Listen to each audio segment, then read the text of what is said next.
కల్వకుంట్ల కవిత గారు ఆ లేఖ తానే రాసినట్టుగా, ఆ లేఖ ఎట్లా లీక్ అయిందో తెలియదన్నట్టుగా నిన్న శంషాబాద్ ఎయిర్పోర్ట్లో మీడియాతో మాట్లాడుతున్నటువంటి సందర్భంలో చెప్పింది.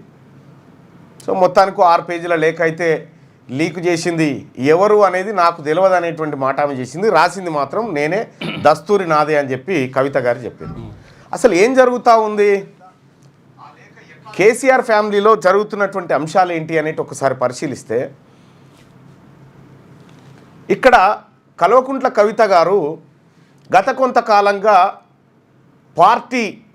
పార్టీలో సమాన వాటా కోసం కొడుకు ఎంత వాటానో తండ్రికి బిడ్డకు కూడా అంతే వాటా ఉండాలనేటువంటి ఆ దిశగా ఆమె నిజంగా వాస్తవానికి కూడా జైలుకు పోయింది. 6 నెలల పాటు జైల్లో ఉన్నది. ఆ జాగృతి అదో ఇదో పెట్టి ఏదో కార్యక్రమం చేసుకుంటుంది. సో ఆమెతో కంపేర్ చేసినప్పుడు కేటీ రామారావు త్యాగం చాలా తక్కువది, చాలా తక్కువే కూడా. అది త్యాగం అనిపించుకోదు కానీ, సో ఆమె చేసిన పనుల కంటే ఈయన చాలా తక్కువ చేసిండు. కాబట్టి ఏమైనా దొరికితే అవకాశాలు దొరికితే నాకు దొరకాలి కానీ కొడుకు ఎట్లా పోతుంది అనేటువంటి ఒక కయ్యం జరిగింది. ఆమె ఒక కీలకమైనటువంటి వ్యాఖ్యలు చేసింది. కేసీఆర్ దేవుడు కానీ ఆయన చుట్టూ దయ్యాలు ఉన్నాయనేటువంటి మాట చెప్పింది. ఎవరి దయ్యాలు? కేసీఆర్ చుట్టూ ఉండేది ఎవరు? కేసీఆర్ చుట్టూ ఉండేది ఒకటి, కేసీఆర్కు 5-6 ఇంచుల దూరంలో ఉండేది సంతోష్ రావు ఉంటాడు. ఆ తర్వాత అప్పుడో ఇప్పుడు హరీష్ రావు ఉంటాడు, కేటీఆర్ ఉంటాడు. ఈ దయ్యాలలో అంటే కవిత గారికి ఈ కుటుంబ సభ్యులు కాక ఇంకొకరు దయ్యాలుగా కనిపించారు. ఎందుకంటే వాళ్ళందరూ కూడా ఈ కుటుంబానికి భయపడతారు కాబట్టి ఈ ముగ్గురిట్లలోనే ఒక దయ్యం ఉండాలి. బయట విధేయులుగా ఉంటారు. ఒక దయ్యమా 2 దయ్యాలా? ఈ దయ్యం ఏది? సహజంగానే కవిత గారు చెప్తా ఉంటారు ఆయన దేవుడా రాక్షసుడా. తర్వాత శ్రీకృష్ణుని చుట్టూ గోపికలు ఉన్నట్టుగా, హనుమంతుని చుట్టూ రామదండు కోతులు ఉన్నట్టుగా కేసీఆర్ చుట్టూ కూడా సహజంగానే వాళ్ళే ఉంటారు. కాబట్టి ఇక్కడ మనం గమనించాల్సినటువంటి అంశం ఏంటంటే, కవిత ఎపిసోడు ఎందుకు హాట్ టాపిక్గా మారింది, అసలు ఏం జరుగుతుంది వాళ్ళ కుటుంబంలో అనేటువంటిది చాలా గట్టిగానే చర్చ అయితే అవుతా ఉంది. అయితే ఈ లేఖ నేను రాయలేదు అని ఆమె చెప్పలే, నేనే రాసిన అని చెప్పింది. కానీ నమస్తే తెలంగాణ పత్రిక నిన్నటి పేపర్లో ఏమనేసి, నిన్నటి పేపర్ ఉందా నమస్తే తెలంగాణ పేపర్?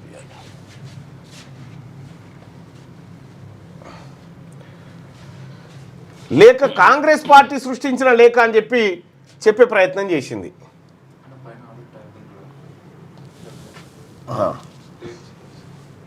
రైట్,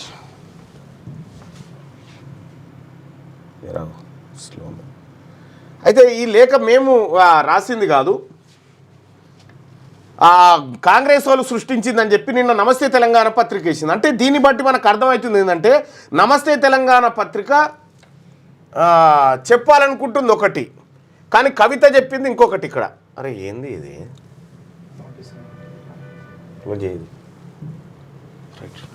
కవిత చెప్పాలనుకుంది ఒకటి, చెప్పింది ఒకటి. ఇక్కడ జరుగుతున్నటువంటి పరిణామాలు చూస్తే కేసీఆర్ ఇంట్లో అగ్గి రాసుకున్నట్టుగా స్పష్టంగా కనిపిస్తూ ఉంది. క్లోజ్ చేయగా లేనప్పుడు ఏం చెప్తే లేదా ఇంట్లో ఉంటుందిగా, ఉందిగా. కేసీఆర్ ఇంట్లో అగ్గి రాసుకున్న మాట మాత్రం స్పష్టంగా కనిపిస్తూ ఉంది. కవిత మీరు చూడండి, కవిత ఎమ్మెల్సీ కవిత గారు రేవంత్ రెడ్డి గారిని ఒక్క మాట ఇప్పటి వరకు అనలేదు. తను కాంగ్రెస్ పార్టీతో సఖ్యతను కోరుకుంటున్నట్టుగా కనిపిస్తూ ఉంది.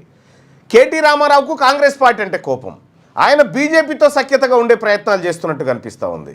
సో పొత్తు లేకుండా భవిష్యత్తులో ఎన్నికలు గెలవలేమనేటువంటి సత్యం అందరికీ తెలిసినా ఎవరితోని పోవాలి, ఎట్లా పోవాలనేటువంటి విషయంలో మాత్రం ఒక గడిబిడి కనిపిస్తూ ఉంది. రెండో విషయం ఏంటంటే, అసలు కేసీఆర్ నిశ్చేష్టుడై ఉన్నాడా? ఈ పిల్లల మధ్య పంచాయతీని పరిష్కరించేటువంటి ప్రయత్నాలు ఏం జరుగుతూ ఉన్నాయి?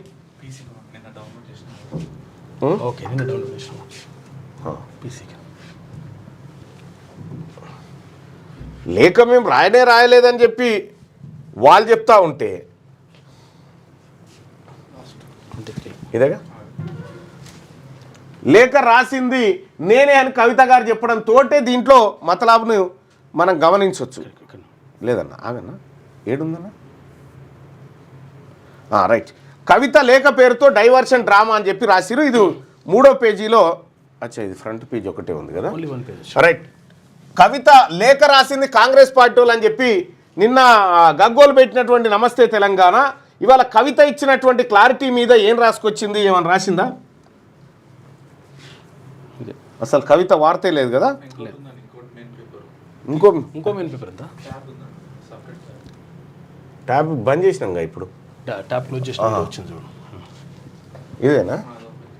అదే ఈ పేపర్లో కూడా మహిళ ఎవరు కవితకు సంబంధించినటువంటి అంశం ఫ్రంట్ పేజీలో కనిపిస్తలేదు. థర్డ్ పేజ్ రైట్, ఇక్కడ ఉంది. కేసీఆరే మా నాయకుడు, ఆయన నాయకత్వంతోనే తెలంగాణకు మేలు, పార్టీలో ఎటువంటి గందరగోళం లేనే లేదు, ఆ లేఖ నేను రాసిందే, వ్యక్తిగత ఎజెండా లేదు, ఉన్న పరిస్థితిని చెప్పినా ఇది ఎప్పుడు జరిగేదే, లేఖ ఎలా బయటకు వచ్చిందో నాకు తెలియదు, లేఖ లీక్ అయిందని కోతికి కొబ్బరి చిప్ప దొరికినట్టు కాంగ్రెస్ బీజేపీ రాద్ధాంతం చేస్తున్నాయి, ఆ పార్టీలతో తెలంగాణ కొరిగేదేం లేదు. ఇక్కడ మరి రాక్షసులు కేసీఆర్ చుట్టూ చేరిన రాక్షసుల టాపికే లేదు. మరి రాక్షసుల టాపిక్ ఏమో మాట్లాడింది, ఆమె మాట్లాడిందేమో రాక్షసుల టాపిక్ మాట్లాడింది, దయ్యాలు ఉన్నారు కేసీఆర్ చుట్టూ అనేటువంటి మాట ఆమె మాట్లాడింది. అసలు ఈ దయ్యాలు ఎవరు, ఈ భూతాలు ఎవరు, ఇదేం అర్థం కానటువంటి పరిస్థితి ఉంది.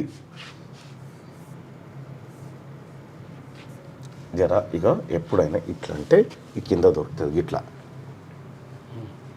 కేసీఆర్ గారి చుట్టూ కొన్ని దయ్యాలు ఉన్నాయి, వాళ్ళ వల్ల చాలా నష్టం జరుగుతున్నది. పార్టీలో ఉండేటటువంటి నేను కేసీఆర్ గారి కూతుర్ని, అంతరంగికంగా నేను రాసినటువంటి లేఖనే బయటికి వచ్చిందంటే మరి ఇతర సామాన్యుల సంగతి, ఇతరుల పరిస్థితి ఏంటి పార్టీలో అన్నది ఇవాళ చర్చ జరగాల్సినటువంటి అవసరం ఉన్నది. రైట్. ఇక్కడ ప్రధానంగా లేఖలో ఆమె చెప్పినటువంటి మాట ఏంటంటే బీజేపీ పైన ఇంకా కొంచెం మాట్లాడాల్సి ఉండే అని, అంటే దాన్ని బట్టి కవిత గారు బీజేపీకి అగనిస్ట్గా, అంటే తనను అరెస్ట్ చేయడము ఈ కథంతతోటి కోపం ఉండొచ్చు, కానీ కవిత గారేమో బీజేపీ పైన కోపంతో, కానీ కేటీఆర్ ఏమో కాంగ్రెస్ మీద కోపంతో ఉన్నాడు. ఈ రెండు భిన్న ధృవాలుగా కనిపిస్తూ ఉన్నాయి. సో నిజంగా ఇది కల్పిత డ్రామానా లేకపోతే నిజంగానే జరుగుతూ ఉందా? కేసీఆర్ దగ్గర ఉన్నటువంటి లేఖ, కేసీఆర్కి ఇచ్చినటువంటి లేఖ ఎట్లా కేసీఆర్ దగ్గర నుంచి లేఖ కానీ కాగితం కానీ పెన్ను కానీ గిలాస కానీ ఎవరైనా ముట్టుకోవాలంటే ఎవరు ముట్టుకోగలుగుతారు? ఒకటి సంతోష్ రావు ముట్టుకోగలుగుతాడు, ఆయన దగ్గర ఉండేటువంటి వాళ్ళు ముట్టుకోగలుగుతారు. కాబట్టి ఆ దయ్యం ఏదో మనకు అర్థమైన కాడికి, మీకు అర్థమైన కాడికి కేసీఆర్ చుట్టూ ఉన్నటువంటి ఆ దయ్యాల పేరు ఏమైనా చెప్పగలుగుతారా భాయ్ సాబ్ మీరేమన్నా? లేకపోతే కాకినాడ రిలీజ్ చేయాలి, బయట పెట్టాలి. శ్రీకాంత్ వ్లాగ్స్ మానుకోట, వేరే న్యూస్ లేదా ఇంకా మీ నుంచి ఆశించేది? వేరే న్యూస్ పెద్ద డాక్యుమెంటే బయట పెడుతున్నా, జర ఓపికతో ఉండు. షీఈ్ ఆల్సో వన్ దయ్యం, one side KTR, she also one దయ్యం, one side KTR, another side is Harish రావు.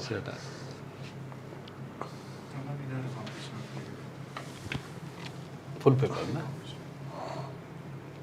ఏది? Third page. ఈ థర్డ్ పేజీలో డైవర్షన్ కోసమే లేఖ డ్రామా, వైఫల్యాలను కప్పిపుచ్చుకునేందుకే కాంగ్రెస్ ప్రభుత్వం కొత్త ప్లాన్. అంటే ఈ లీకు చేసింది ఈ లీకు వీరులే, మళ్ళా ఇది కాంగ్రెస్ రాసిన లేఖ, ఇది కాంగ్రెస్ డైవర్షన్ పాలిటిక్స్ అని డ్రామా. కేసీఆర్ దగ్గర పోయి కేసీఆర్ సంఖలో ఉన్నటువంటి ఆ లేఖను ఫోటో తీసుకొని కాంగ్రెస్ పార్టీ వాళ్ళు బయటకు వచ్చి పబ్లిక్ చేసినారు. ఆ ఇంట్లోకి పోయి మీరే కదా, ఇది కేటీఆర్ సంతోష్ రావు వీళ్ళు చేయాల్సిందే, ఇంకోటి చేయడానికి లేదు కూడా. అయితే విషయం ఏంటంటే ఆ లేఖను వీళ్ళే లీక్ చేస్తారు, వీళ్ళే డైవర్షన్ డ్రామా అంటారంటే నమస్తే తెలంగాణ పత్రిక విశ్వసనీయతను చూడరు ఎంత అద్భుతంగా ఉందో. ఇక లేకపోతే ఇది ఏమన్నా పోస్ట్ బాక్స్ లేచి పంపించిన లెటర్ కాదు, అట్లా కూడా కాదు, నడుమిట్లా పోస్ట్ మాస్టర్ కవర్ ఓపెన్ చేసిన అని చెప్పడానికి కూడా లేదు. కాబట్టి ఇక్కడ కంప్లీట్గా కేటీ రామారావు ఏదో డ్రామా ఆడుతున్నట్టుగా కనిపిస్తూ ఉంది. మళ్ళా కేసీఆర్ కవిత కేటీఆర్ చేస్తున్న డ్రామా. పాండు అట, అచ్చా పాండు పోతాడు కానీ మరి పాండుకి ఇప్పుడు ఆ లేఖలు చదివేంత ఉంటుందా ఏమో మరిగా.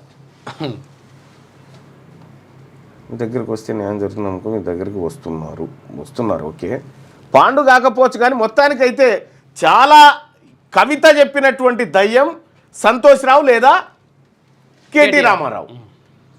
ఇప్పుడు అంతో ఇంతో ఆ ముసలాయనకు ఎవరికి, ఆ కేసీఆర్ గారికి ఈయన పంచాయతీ ఈయనకున్నది, కేటీఆర్కు బిడ్డ పంచాయతీ బిడ్డకున్నది.